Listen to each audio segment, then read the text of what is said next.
So, what's a bunch of out-of-work privateers to do?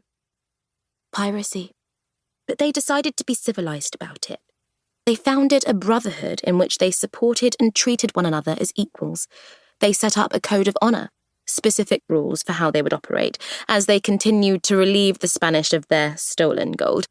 They also took it upon themselves to liberate the gold of the English and French, and if they happened to come across a ship that was stealing people from, let's say, Africa, the pirates might take the ship, welcome the formerly enslaved men as new recruits, and make a stop at a nearby island to let off everyone who didn't want to be a pirate.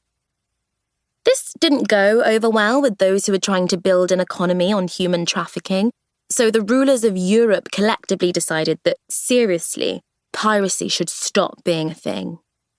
England hired a ruthless captain named Jonathan Barnett to hunt down all the most infamous pirates, to set an example, you see.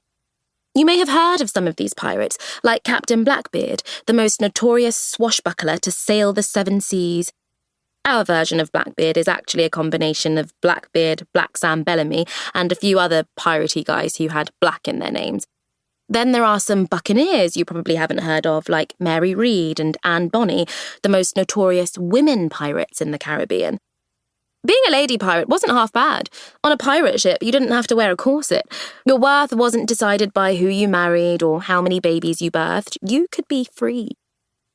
But it wasn't all sunshine and rainbows, of course. A woman on a ship was considered bad luck, so you had to dress as a man if you didn't want to get thrown overboard. It was difficult to find good shampoo and... Oh yeah, you occasionally got chased by Jonathan Barnett, and if he caught you, well, that was it. You died. That's what the historians say happened to Mary Read. She was captured, tried, and found guilty of piracy, but died in jail before she could hang. But what do historians know? They certainly don't know that Mary Read and the Little Mermaid were the very same person. A girl who loved books so much, she gave herself the last name Read. A girl who learned the hard way that romance isn't a fairy tale. A girl who's going to start out our story feeling pretty darn salty about love. But don't worry, she'll come around. How it started. Our version. "I'm getting married," the prince said again. Mary sank down onto the edge of her bed, stunned.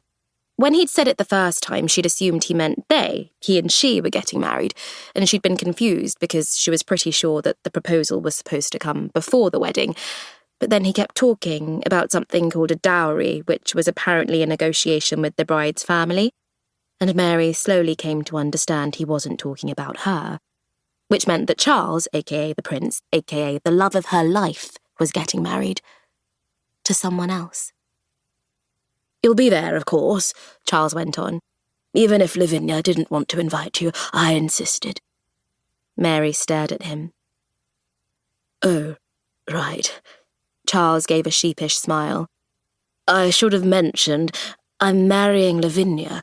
Oh, and the wedding is tomorrow," he added. Mary's mouth dropped open. I know," said Charles. "I should have told you earlier." He took in her expression and gave a pitying laugh. "You're shocked, of course. This must be most unexpected news." Or it was the sort of blindsiding news that could kill a person. Thankfully, she didn't turn into sea foam. Yet. Where Mary came from, it was a well-known fact that getting one's heart broken was fatal. And where she came from, that was what happened when a person died. They burst into a mass of fluffy white sea foam and floated away on the next tide. Yes, it sounds drastic, but where Mary came from, people lived for 300 years. Why, Mary had a grandmother who was 292 years old, but Mary herself was only 16. The last thing she wanted was to die of a broken heart.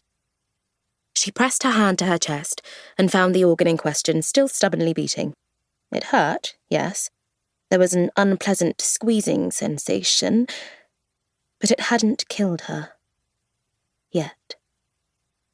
"You're disappointed." Charles gave a dramatic pout. "Please try to understand. I'm so fond of you, truly." She gasped. He was fond of her. She knew it. Charles pressed on. "But you've seen Lavinia. She's undeniably beautiful. And also..."